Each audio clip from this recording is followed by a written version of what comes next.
Yeah, so in my last video, I showed you guys that I was having problems with my pH. I've been having problems with my pH for the longest. Shh, doggy, shh. And if you notice now, I can go ahead and test it. I'll show you what I did to make this better. So right now it's 7.9. Usually I used to have it at 7.5, 7.4. Rare occasions, I have it at 7.6. But 7.9 is good. Take this out, turn it off. I'm gonna show you what I did. And this is something that I saw on Worldwide Corals. They were looking at a tank and the guy explained what he had and then gave me an idea. So this is what I'm using right now. I don't know if you can see it here.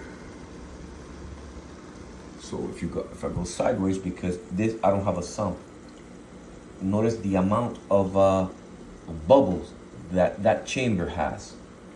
For me to prevent the amount of bubbles, the bubbles going into my tank, what I did is I put a small filter floss on the intake of my pumps. Now, this is what he did in his sump to increase his pH.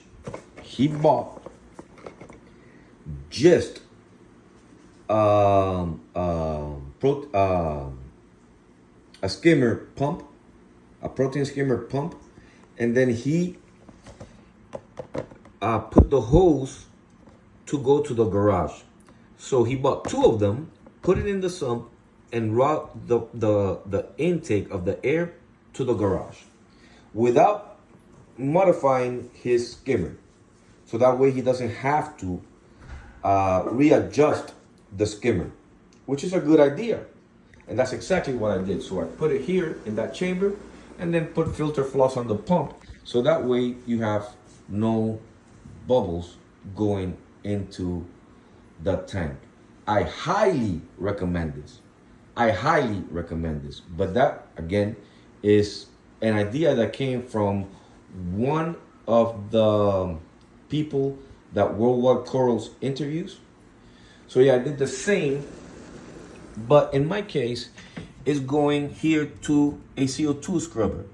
The reason why it's going to a CO2 scrubber right now is because I already bought the media. Remember, I had a problem with my my pH, so I already bought the media, so I'm using it. But once I consume all the media here and then down there, my hose is gonna be going to outside.